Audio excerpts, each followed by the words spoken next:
Let me ask you something, and I want you to really sit with this question before you answer it. What if everything you ever wished would go away, every painful night, humiliating failure, or moment you felt like the ground had crumbled beneath your feet? What if all of it was the answer to your prayer? What if the very thing breaking you was the very thing building you? Close your eyes for a second. Think about the hardest moment of your life. That moment when you genuinely did not know how you were going to get through the next hour, let alone the next day. It was a loss so deep it hollowed you out. It was a door that slammed in your face so hard the whole room shook. It was a betrayal from someone you trusted with everything. It was a version of yourself you barely recognized when you looked in the mirror. And I want you to know, I see that, I feel that way. That moment was real, that pain was real, but here is what I need you to stay for. Here is what I need you to hear before you decide whether life is worth fighting for or not. Because by the time we reach the end of this, you are going to see your struggle in a way you have never seen it before. You are going to understand something so profound, so deeply true, that it will change the way you breathe, the way you walk, the way you wake up every single morning of your life. Your struggle is not your enemy. It never was. Stay with me. Think about this. Really, honestly think about it. Imagine a version of your life where everything came easy, where every door you knocked on just swung wide open, where every dream fell into your lap the moment you imagined it, where you never had to fight for anything, never had to bleed for anything, never had to lose sleep over anything. A life with no resistance, no pain, no heartbreak, no failure. Sounds beautiful, doesn't it? What sounds like a disaster, a slow, invisible, catastrophic disaster. Because here is the truth that nobody tells you when you are down on your knees, crying into the floor at 2 a.m. Strength is not given. Courage is not given. Compassion is not given. Wisdom is not given. Not even one of these qualities, not one of the things that make a human being truly extraordinary, has ever been handed to anyone freely. Each of them must be forged. And the only force powerful enough to create them is pain, is struggle. It is the fire of a life that did not go the way you planned. Without resistance, muscles never grow. You know this. You have heard about the body, but have you ever truly applied it to your soul? Have you ever sat down and looked at your life and said, every single scar I carry is a place where I became stronger than I was before? You cannot. Not without struggle. A man who has never faced adversity is a man who has never truly discovered himself. He walks through life smooth and untested. And the moment something hard hits, and it will hit, because life is not designed to be comfortable forever, he shatters completely, because he was never tempered. He was never put through anything that prepared him for that moment. And that is not freedom. That is fragility, wearing the mask of comfort. But you have been through something, many things, and you are still here, which means something extraordinary is happening inside of you, even if you cannot see it yet. Pain is your friend. I know how that sounds. I know it almost makes you want to stop listening, because the pain does not feel friendly. It feels like a thief. It feels like it comes in the middle of the night and steals everything you love and leaves you standing in the ruins of something you spent years building. It does not feel like a gift. It feels like punishment. But hear me out. Hear me all the way out. Pain is not your enemy in disguise. Pain is your trainer.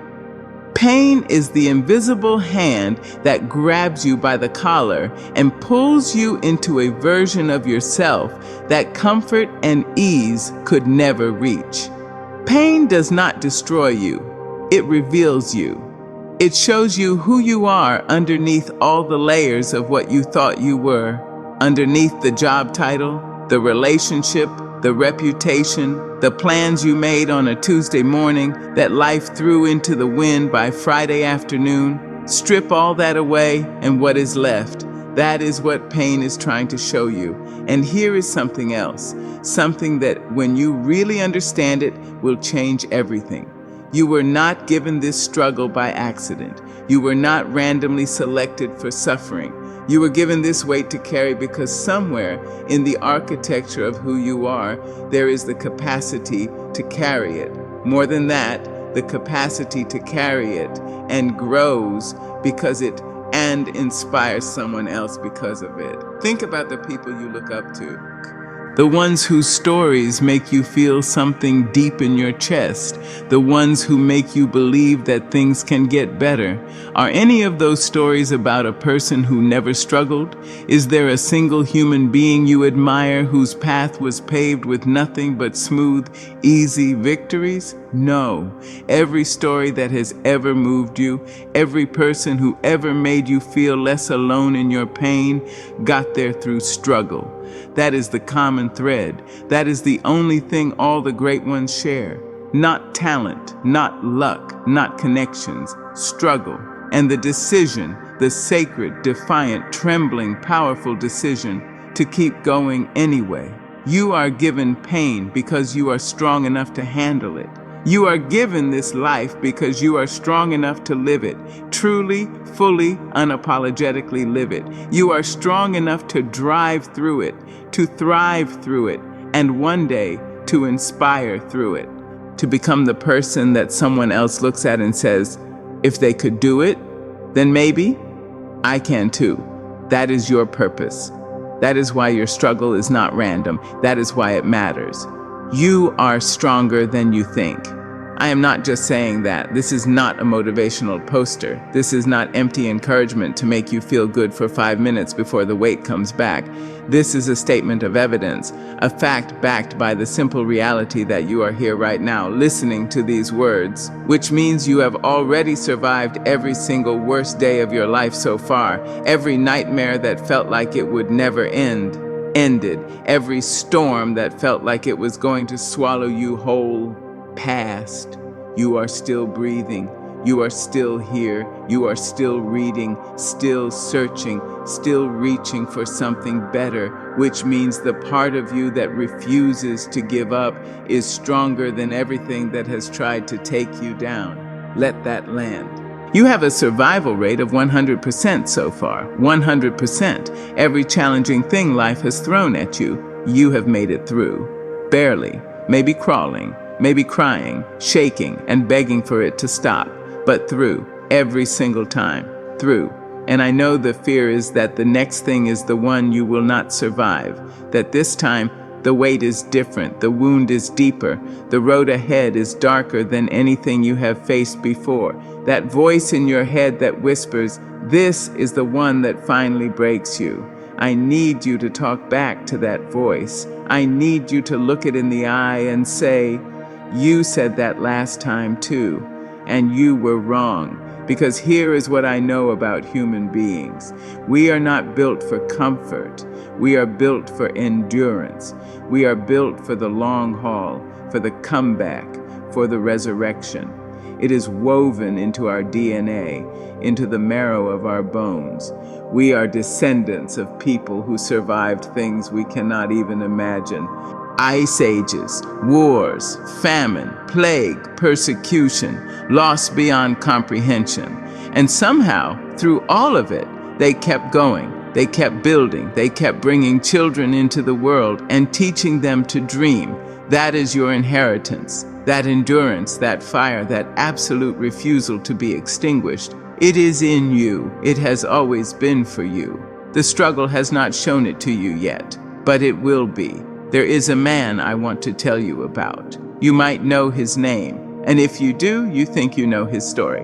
But I want you to hear it differently today. I want you to hear it not as the story of someone exceptional and unreachable, but as the story of what happens when a human being decides, despite everything working against them, to simply refuse to stop. He grew up in a small village in Austria. He was the second son, and his father wanted him to become a police officer. Nothing wrong with that, except from the age of 10, This boy had a different vision. A vision so far outside the boundaries of what seemed reasonable for someone like him from a place like that, with the accent he had and the background he came from, that the people around him would have laughed if he had said it aloud. He wanted to become the greatest bodybuilder in the world. And then after that, he wanted to become a Hollywood movie star. And then after that, he wanted to become the governor of California.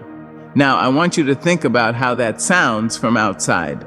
A broke Austrian teenager with no connections, no money, barely speaking the language of the country he dreamed of conquering, walking around with a mental picture of himself standing at the absolute top of three completely different worlds.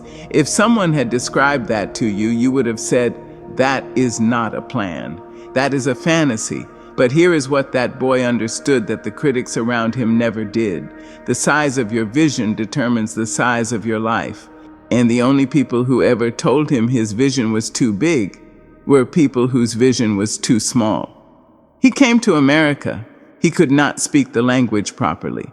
People mocked the accent. Casting directors told him his body was too big for movies. His name was too hard to pronounce. Everything about him was wrong for the world he was trying to enter. The naysayers lined up. The doors stayed closed. The rejections piled up. And he worked 5 hours a day in the gym, English classes, acting lessons, accent training. He worked like a man possessed by something greater than doubt because he was. He was possessed by belief, the most dangerous, unstoppable, magnificent kind of belief. The kind that has survived every attempt to extinguish it and only burned brighter because of it. His first movie went nowhere. It did not matter. He kept going.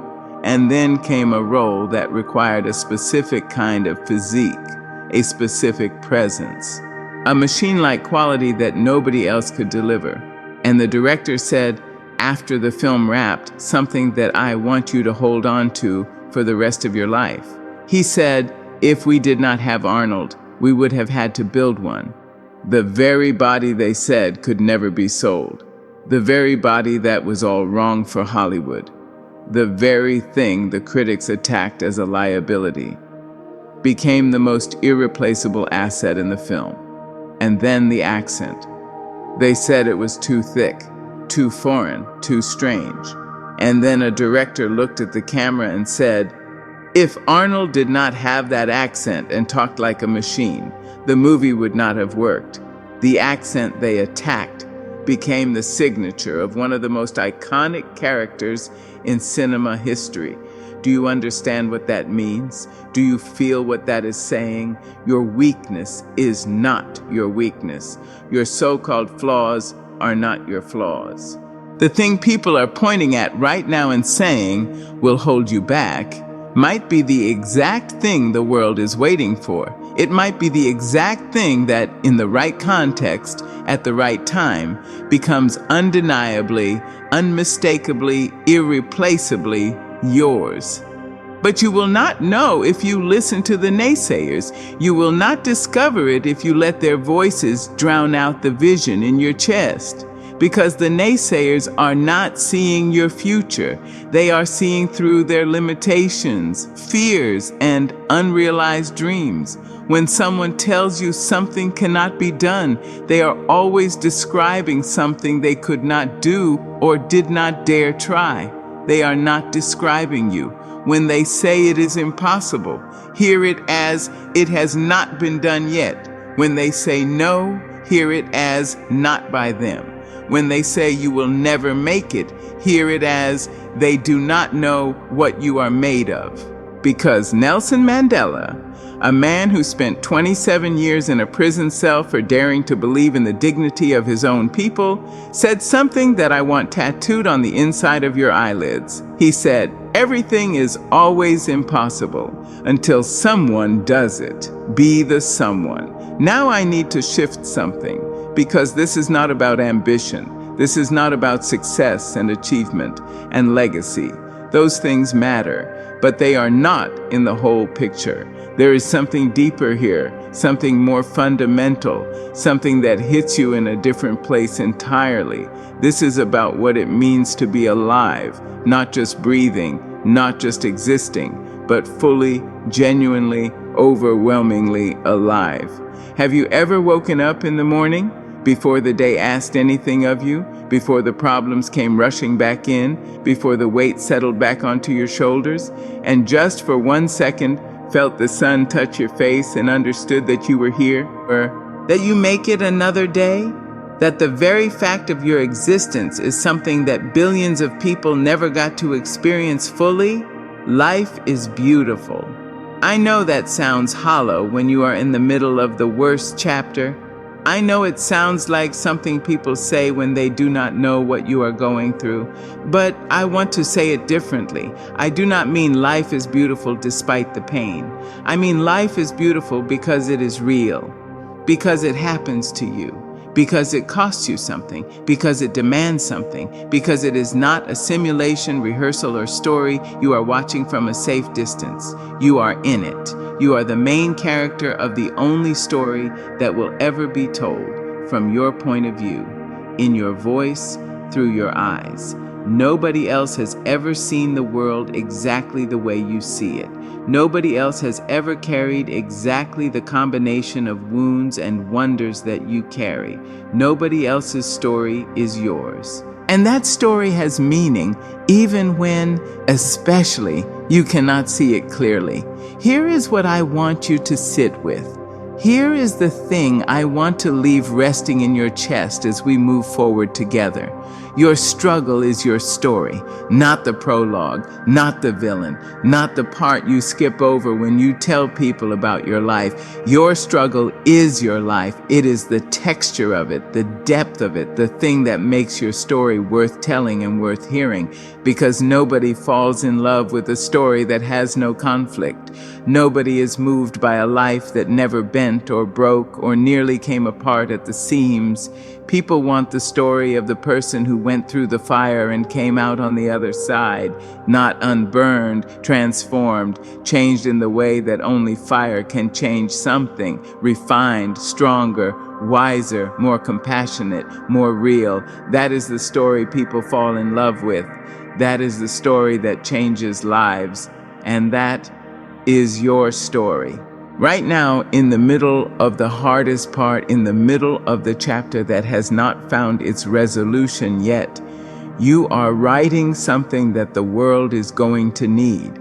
Don't you dare put the pen down. Do you want people to feel sorry for you, or do you want people to look up to you? Because that choice, that specific, deliberate, powerful choice, is available to you right now. Not tomorrow, not when things get easier, not when the struggle ends. Right now, in the middle of it, in the belly of it. You can decide today that your pain is not going to be something that happened to you, but something that happened for you. Legends are not born in comfort. They never have been. Every legend you have ever admired came out of a place of struggle so deep that most people would have given up long before the chapter where everything turned around. The turning point only came because they refused to stop at the lowest point. They pushed through the chapter where giving up seemed not just reasonable, but logical. And they got to the other side. And on the other hand, it is where legends are born. The next time a challenge finds you, and it will, I do not want you to curse the sky. I do not want you to fold into the question of why this is happening to you, because it was sent for a reason. Every struggle that enters your life carries a message. It might be, this is the thing that makes you stronger than you have ever been. It might be, this is the thing that teaches your patience. You could not have learned any other way. It might be, this is the thing that gives you the story someone else desperately needs to hear. It might be all three at once, but it is never pointless. It is never random, and it is never bigger than you. There is something in you that was built for this. There is something in you that has not been fully unlocked yet, something that requires exactly this level of pressure to surface. A diamond is not formed in a gentle environment. It is formed under conditions that would crush anything else. The pressure is not destroying diamonds. The pressure is the diamond. You are the diamond. Stop looking at the pressure as a problem. Start recognizing it as the process, because the whole time you thought your struggle was holding you back, it was handing you tools.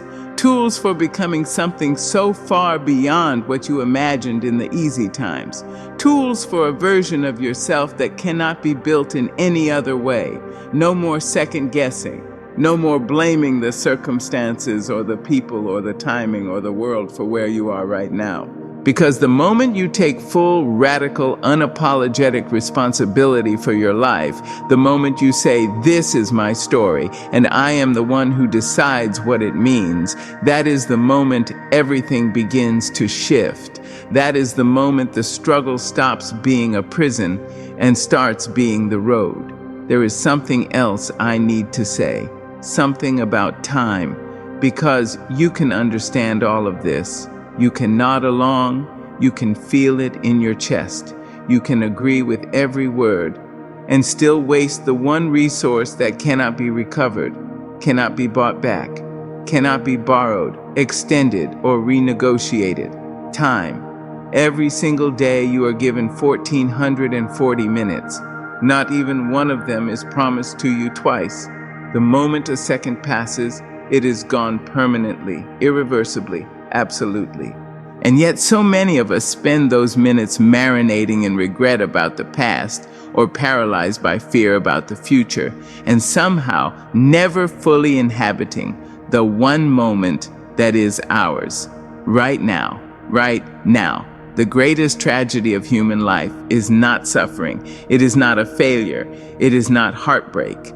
The greatest tragedy is arriving at the end of life and realizing you spent most of it waiting for things to get easier, waiting for the right moment, waiting for someone else to give you permission to become who you were always meant to be, waiting for the struggle to end before you started truly living. But the struggle did not end before leaving. The living happens in the struggle. The living happens through the struggle. The aliveness, the real electric. This is what it means to be human. Aliveness is found precisely in the places where life is hardest, where the stakes are real, where you are required to dig into something deeper than comfort. You do not have it forever. None of us do. And that is not a reason to despair. That is the reason to begin. Whatever it is, you have been putting it off. Whatever it is, you have been telling yourself what you will do when things settle down, when the timing is right, when you feel ready. The time is now. The timing will never be perfect. You will never feel completely ready, and you may not have the tomorrow you are counting on. So, what are you going to do today? I want to tell you something about the life you have been given. Something that I think gets lost in the noise of the struggle, in the exhaustion of pushing through, in the daily grinding effort of trying to become and survive and grow all at the same time. This life, your life with all its weight, wonder, chaos, quiet moments, and everything in between, was given to you temporarily. You are holding it for a brief time. And what you do with it, how you choose to move through it, whether you spend it hiding from the hard parts or walking directly into them, that is the most major decision you will ever make. Not once, every single day. You were not created for anything. Let me say that again because I need you to really hear it. You were not created for anything. You were not put in this body at this time with this combination of experiences, gifts, wounds, and longings by accident or random chance. There is a design for you. There is a purpose written into the architecture of your life that your struggle is in the process of revealing. But you will only find it if you keep going and keep growing and refuse with every breath in your body to let the weight of what was done to you become the ceiling of what you can do. Your struggle is your story. Your story is your gift, and the world is waiting for that gift. Don't you dare let it die with you. Keep going.